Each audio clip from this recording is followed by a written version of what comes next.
In this screencast, we're going to look at how to solve reactor design problems, just the mole balance part of those problems.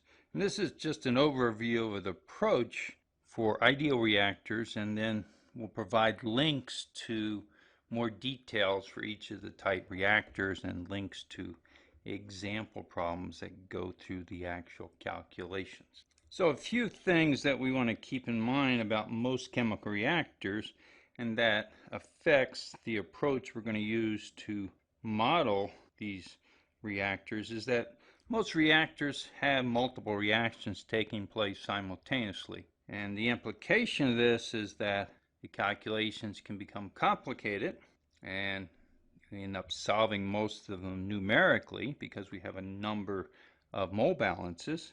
Also, most, not all, but most reactors, large-scale reactors, are non-isothermal, which means we also have to write an energy balance. Because of these complications, most reactor models are going to be solved numerically. We can't get an analytical solution.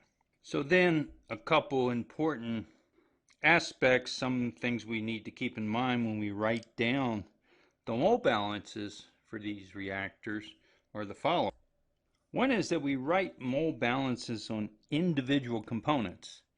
That is, we don't write just one mole balance for each reaction. So if we have 3 reactions, we have 3 mole balances. Instead, we might have 6 or 7 mole balances depending on how many components are in each of these reactions. So the mole balances are written on individual components. So if I have species A, B, and C, I'll write down a mole balance for A, another mole balance for B, and another mole balance for C. That is, we're writing one balance for each component. So let's look at the best variables to use when we write down these mole balances, and we'll do it for each of the ideal types of reactors, and then we'll look at what's the starting equation we should use for these mole balances.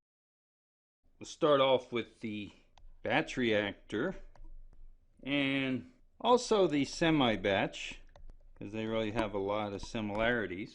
And so the best variables to use are the number of moles of each species, and that's for the batch reactor. Also then, for semi-batch, we need to use the molar flow rate. So this is total number of moles, of course, in the reactor, and this is moles per time.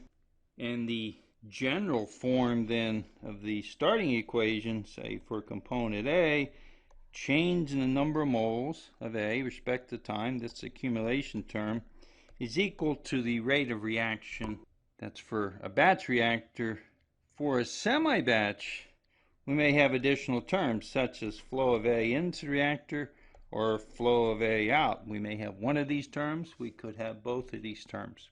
Or we could not have any flow in of A, but we might have flow of B into the reactor. For a continuous stirred tank reactor, you can certainly use the molar flow rates of A, but often, most cases, these are liquid phase, so using the concentration is also a reasonable variable. And the general mass balance for a steady state CSTR is a molar flow rate of N of A, the molar flow rate out, and then the rate of reaction times volume. And keep in mind this rate expression, R sub A, can be positive or negative depending where A is a reactant or product. Third type of ideal reactor is a plug flow reactor. Here the best variable typically to use is the molar flow rate, and the typical form of the starting equation, again we're looking at steady state reactor, is to change in that molar flow rate as a function of cumulative volume is equal to the rate of reaction. So one thing to note, if we look at the equation just for the batch reactor, which is what I've circled, compared to a plug flow reactor, these equations are essentially of identical form, where the time spent in the batch reactor, the time we have available for reaction, corresponds to the time it takes to move through the plug flow reactor. So these equations are really quite similar and are solved essentially the same way. Now I've indicated the variables that we could use. Well, we could use fractional conversion. So fractional conversion is the flow rate of A in, for example, in a plug flow reactor, flow rate leaving over the flow rate in. Well, we could use this where this is the flow rate at any point in the reactor, and then that's the fractional conversion at any point. We could use this as our variable instead, and that works for the simple cases, but it does not work as soon as we introduce additional complications. If we have multiple reactions, for example, doesn't work. If we have a semi-batch reactor, that's not a good variable.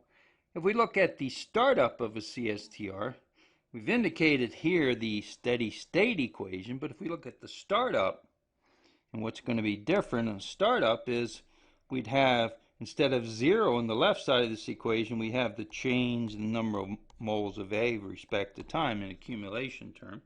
Or if we looked at a plug flow reactor where there's a side stream either entering or leaving, such as a membrane reactor, then we can't use conversion.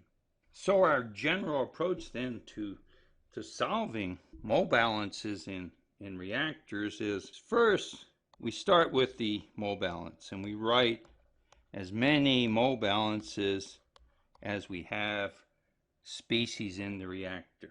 Next, we substitute into these equations for the rate of reaction. For example, if we had A goes to 2B and the rate of reaction is the rate constant times the concentration of A squared, there's a minus sign for A because it's reactant. The rate of B plus, and there's 2 for the stoichiometric coefficient.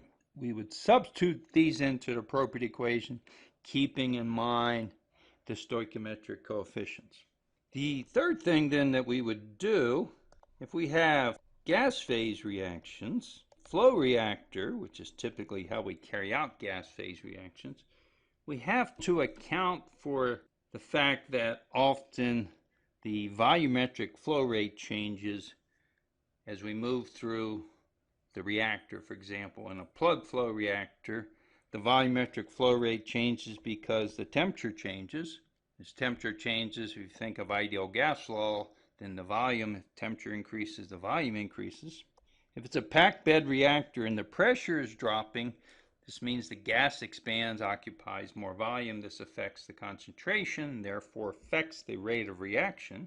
And then if we have mole change, so this reaction, A gas phase goes to 2B in the gas phase, this mole change is going to affect concentrations.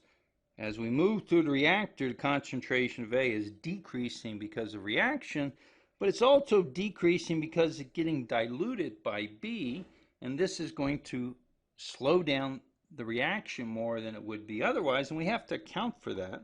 And so the way we account for this is if we write down, for example, we can use an equation state. I'll just write it for ideal gas equation state.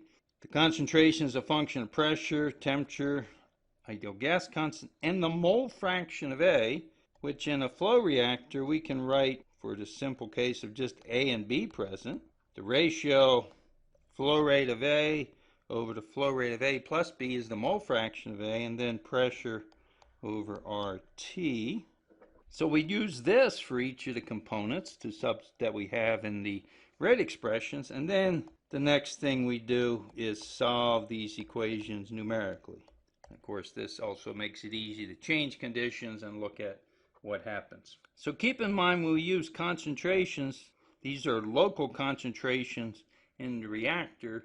What I mean by that, if we had a liquid phase reaction that forms a solid product, if we had A liquid goes to B solid, and the solid does not dissolve in the liquid, so it separates out or it's carried through in slurry form, then the concentration of A actually would not decrease as reaction took place, and this would affect the rate of reaction.